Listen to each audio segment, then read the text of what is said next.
What's up guys, Average Gamer here, and today I'm going to show off my combination deck of the Fire Kings and the True Kings, or True Dracos, and then I'll get on to some gameplay. So, first the deck profile. It's a pretty simple deck. We've got just the usual True Kings, we've got the boss one I guess, which is this one. Can't really say it, not even going to attempt. Then we got the 2 fire ones, 2 wind ones, 2 earth ones, and 2 water ones. Then we got the Fire Kings. We got 3 Fire King High Avatar Garanix. We also got the Darius 3, the True Draco Knight. Then we got the Fire King Avatar Yakasha, Fire King Avatar Barong, and the Fire King Avatar Garanix. As for spells, got Onslaught of the Fire Kings, 1 Rekindling, Circle of the Fire Kings, Fire Formation, Tensu. You've got Succession of the True Draco, or True Draco Succession, Disciples of the True Draco Phoenix, Dragonic Diagram, and Fire King Island. As for traps, got 1 Breakthrough Skill, 2 Revival of the True King, and 2 Apocalypse of the True Dracos. So this deck has multiple kind of plays you can pull off. Most of the time you will be going for the Fire King High Avatar Garanix, and his play is real easy to pull off using actually pretty much almost any of the cards in the deck.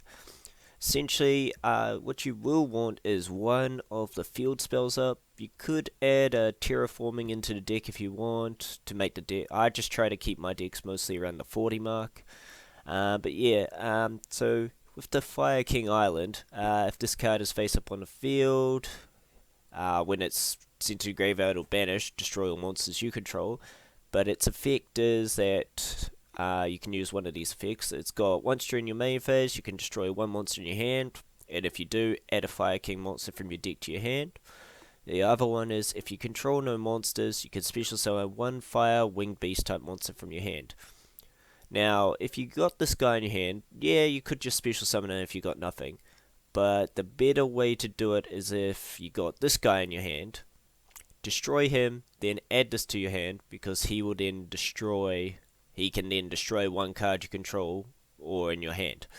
So you'd destroy him to destroy that, because this guy is best destroyed. Because so long as this card is destroyed during the next standby phase, he will come back, special summon back, and when he is special summoned, he will destroy all other monsters on the field. If he's destroyed by battle, you can special summon a Fire King monster from your deck. So, you know, either way, as long as he is destroyed and not banished, you will get something from it. But you prefer him to be destroyed by card effect.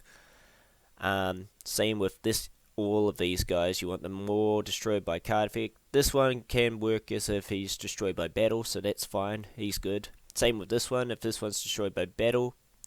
But this one has to be destroyed by your opponent's card effect if it's going to work that way. So, but yeah, with this one, all the Fire King avatars have the effect that if a Fire King monster you control is destroyed, you can then special summon them from your hand. Yeah, it depends on the situation if you'll do that, but I don't really do it. But it's always the second effect that's better. So when this one is destroyed by opponent's card effect, either by battle, or card effect, and sent to graveyard, special summon a Fire King avatar from your deck. So you can use him to either special summon himself back, so you can do that 2 more times if you still got 2. And then 1 of these guys, or just 1 of these guys straight away, depending on what situation you want to do. So like I said, when this card is destroyed, you can destroy 1 card you control. When this guy is destroyed only by card effect, either you or your opponent, during the next standby phase, you can add a Fire King card from your deck to your hand. There is another Fire King, which is the Korean one, which sends a Fire King to the graveyard. That's only good if you have the Circle of Fire Kings. I don't really run it because it's not really a great effect. If it like destroyed a card from your deck to the graveyard or something else like that, or destroyed a card in your hand to graveyard, something like that, it would have been better. But sending one doesn't really help with any of the things. But like I said, if you have Circle of Fire Kings, which is target a fire monster you control, target one in your graveyard, destroy the one you control, special summon the one in your graveyard. Now this is really good if you have, like I said, one of these guys or this on the field or in the graveyard, because the play you want with this is to actually have two of them, and to special summon them each on different turns, because that way when essentially you have one on the field and then destroy it and have the other one normal special summoned without being destroyed or anything, during the next standby phase, it would come back, destroy the other Fire King, Avatar Garanix, and then you kind of get an infinite loop of every standby phase. Destroy everything on the field, all the monsters, have this guy come back, and then that will just continuously loop. Now, obviously, that doesn't get rid of spell cards or trap cards, and it doesn't help if his effect is negated in the graveyard or if he's banished, so... but that's okay, because then you can just, like I said, that's what these cards are for. If he's negated, you can then bring him back and try and do the loop again, or, yeah. You could always get, a return from the different dimension reincarnation to get it back if it's banished or something like that. But like I said, most of the time, if this play doesn't go through, that's what the True Kings are for. Because essentially you can get these out, since this deck does revolve around destroying stuff. It works really well together, because this one you could destroy a monster in your hand, destroy one of the True Kings.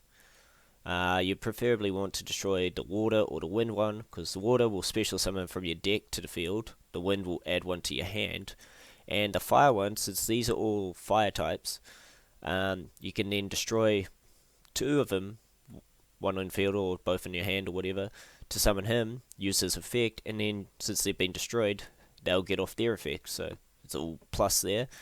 It also works well with the combination of having both these on the field, which is a really good combination. And actually, if you're just doing a plain True King deck, this is what is essentially your lifeblood, so you will definitely need these. What they do is, this one allows you to special summon once per turn a True King or True Draco monster from your graveyard, special summon in defense. You cannot special summon the rest of the turn, but that's fine. And this card allows you to tribute one, target one True King or True Draco you control, destroy it, and then half the attack of all monsters your opponent controls. So essentially, if you have one on the field, you'll then destroy it, half all your opponent's monsters, bring it back with this, and then most likely your opponents can't run over it, especially if it's like this one who has 2800 defense.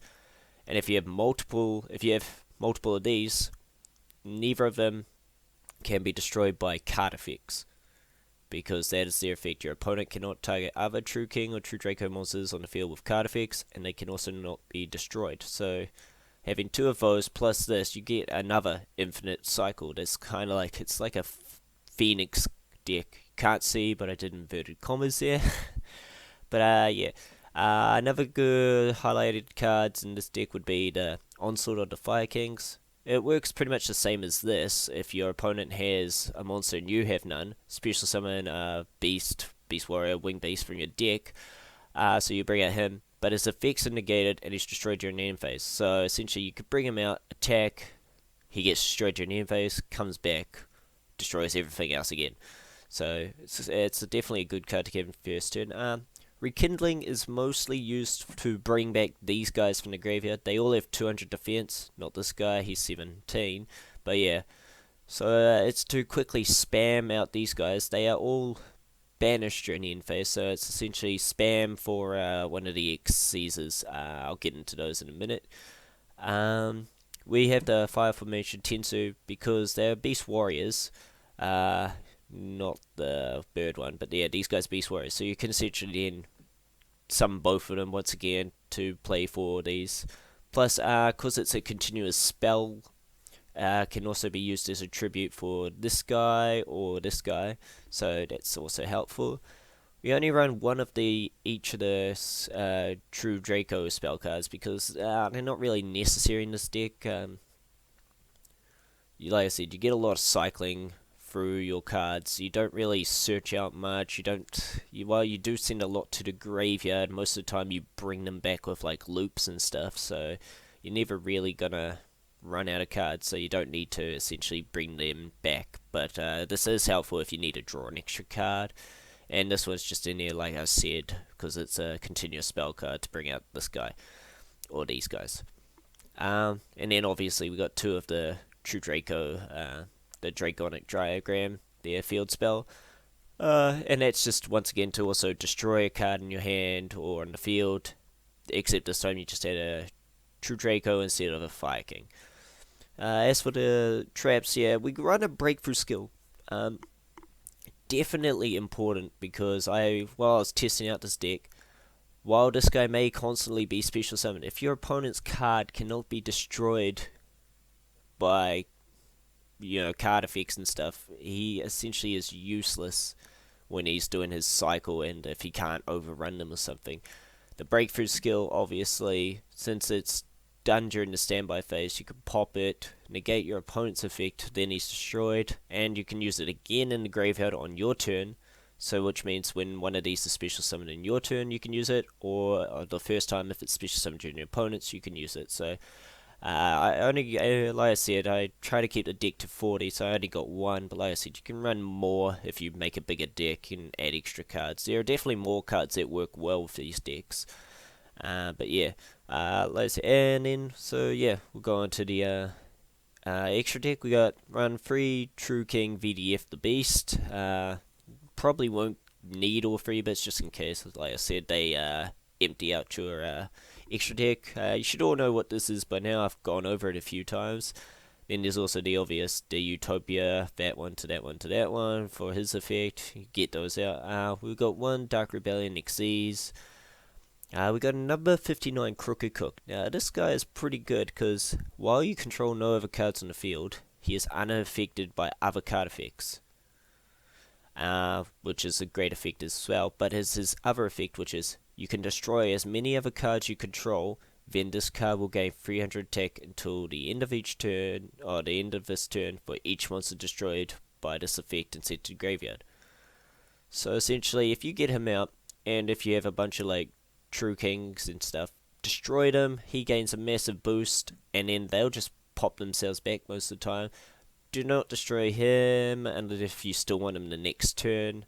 Otherwise, obviously, he's going to be destroyed.